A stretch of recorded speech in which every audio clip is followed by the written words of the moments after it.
Bonjour tout le monde, j'espère que vous allez bien. Je vous retrouve aujourd'hui pour vous parler de la célèbre saga La Passe-Miroir écrite par Christelle Dabo et publiée chez Gallimard Jeunesse, et plus particulièrement de ma relecture des 2 premiers tomes. Donc nous avons tout d'abord Les Fiancés de l'hiver, puis Les Disparus du clair de lune. Alors il faut savoir que j'avais lu Les Fiancés de l'hiver quasiment à sa sortie et que ça avait été un coup de cœur monumental. J'avais tout aimé dans ce livre, aussi bien la plume de l'autrice que l'univers qu'elle a créé, que les températures glaciales, que les personnages, que l'atmosphère, l'ambiance, l'intrigue.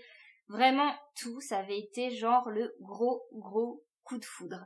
Du coup, il me semble bien que j'avais lu le 2e tome également à sa sortie et j'avais réitéré avec un 2e coup de cœur. Pareil, j'avais tout aimé, j'adorais me plonger dans cette histoire et vraiment j'attendais la suite avec impatience. Du coup, je ne sais pas du tout ce qu'il s'est passé, mais il y a eu un couac à partir du 3e tome. Pourtant, le 3e tome, La mémoire de Babel, je l'ai également acheté à sa sortie.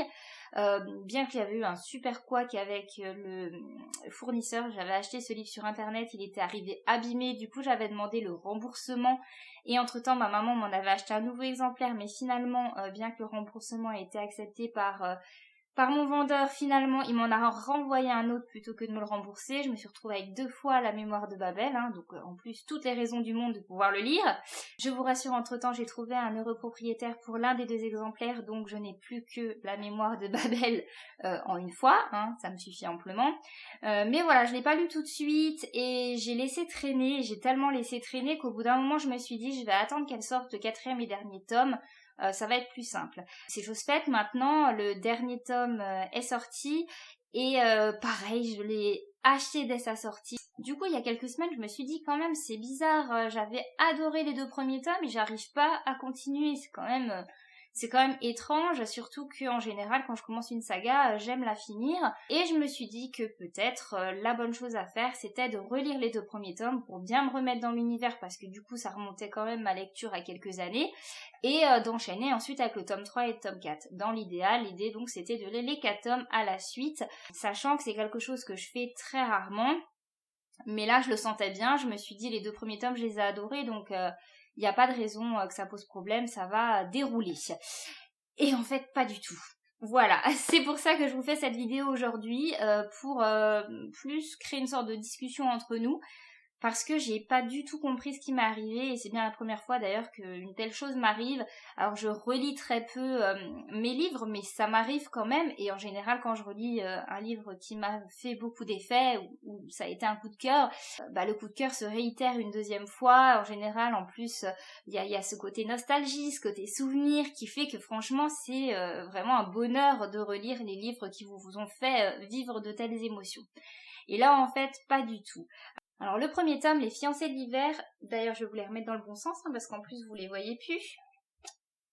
Hop, voilà, donc le premier tome, Les Fiancés de l'hiver, je l'ai relu début février, pendant mes vacances au ski, donc c'est vrai que j'étais pas forcément à fond dans ma lecture parce que j'étais avec ma famille et que j'avais plein d'autres choses à faire, mais quand même, j'ai mis du temps à me mettre dans l'histoire. J'ai été très étonnée en fait, je pensais que ça allait être très fluide, et en fait j'ai eu du mal. Alors point positif, je me suis rendu compte au fil des pages que je me rappelais en fait plutôt bien l'intrigue.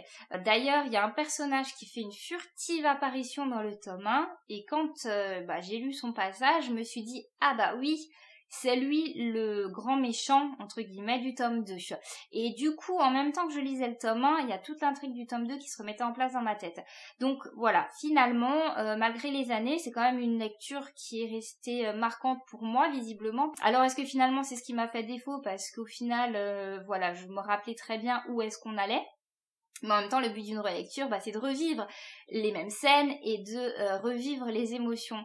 Or, et c'est l'effet que m'a fait aussi bien le premier tome que le 2e tome, je me suis dit, ok, la plume de Christelle Dabo, elle est magnifique. Là-dessus, on est ok. L'ambiance du roman, elle est vraiment fantastique. Ok, il n'y a pas de souci. Mais alors par contre, l'intrigue en elle-même, en fait, je me suis rendu compte que c'était des petites pavasses, mais qu'il ne se passait finalement pas grand-chose. J'ai l'impression que si on voulait résumer ces 2 premiers livres, en quelques phrases, en fait, on pourrait expliquer ce qui se passe du début à la fin. Je me suis dit, Finalement, c'est beaucoup de textes et beaucoup de fioritures pour une intrigue où il ne se passe finalement pas grand-chose. Et ça, franchement, ben ça a été dur sur le moment de me dire ça. J'ai été très surprise. Les personnages, pareil, j'avais un bon souvenir des personnages. Je me rappelais Ophélie, toute timide, une adulte mais encore enfant dans l'âme. Et en fait, là, je me suis retrouvée face à un personnage que j'ai trouvé finalement assez dur par certains aspects, notamment quand elle s'adresse à Thorne. J'étais assez surprise, je me rappelais plus de ça. Pareil, Thorne, je me rappelais très bien que c'était un personnage très solitaire, très renfrogné, mais je me rappelais plus à quel point c'était presque caricatural. En fait, j'ai trouvé ça presque trop, qui fait que je me suis pas autant identifiée, ou tout au moins je me suis pas autant attachée en fait aux personnages que lorsque je les ai lus la première fois. Finalement, le personnage qui m'a le moins gênée, étonnamment, alors je pense que c'est celui que j'ai le moins aimé la première fois, c'est Bérénice. Bérénice, elle est entière, elle est un peu le feu et la glace en même temps. Il y a des moments où elle est adorable, et il y a des moments où elle est très sournoise, très méchante. Finalement, c'est plutôt bien passé, mais pour les autres, j'ai trouvé que certains étaient assez fades. Les personnages principaux, finalement, j'ai pas eu le petit truc que j'avais pu avoir la première fois. Ce qui fait que j'ai vraiment traîné mes lectures. Franchement, j'ai dû mettre 1 mois et demi à lire ces 2 livres alors que c'était censé être l'histoire de quelques jours. Et en fait, qui aurait dû être la lecture de la saga en entier, s'est soldé par un échec parce que, arrivé à la fin du tome 2, je me suis dit, si je commence le tome 3, ça va pas le faire. Ça va pas le faire.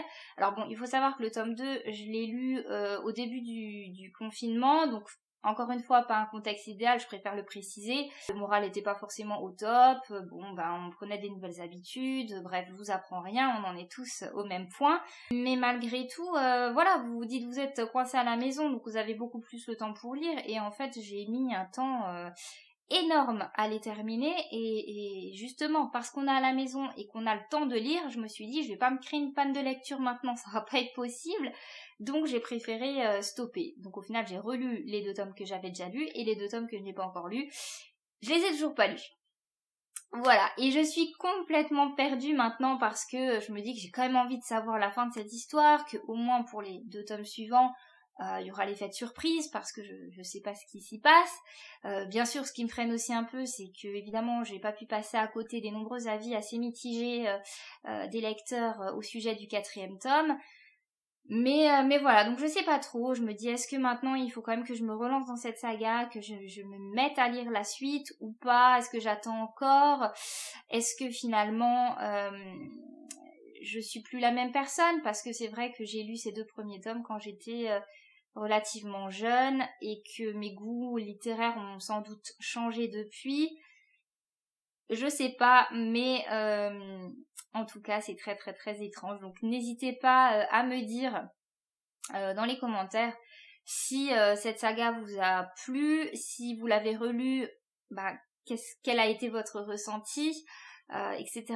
J'ai vraiment envie de discuter avec vous de tout ça. Dites-moi si vous pensez qu'effectivement il faut que j'aille au bout de l'expérience et que j'attaque le tome 3 prochainement.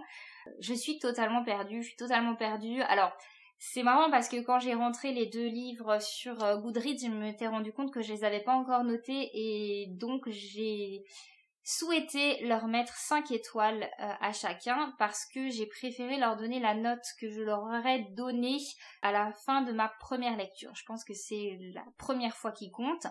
Et voilà, et donc ça me fait très bizarre de me dire que oui, la première fois que j'ai lu ces 2 livres, je les ai adorés, et que là, ça a été un combat pour les lire en entier.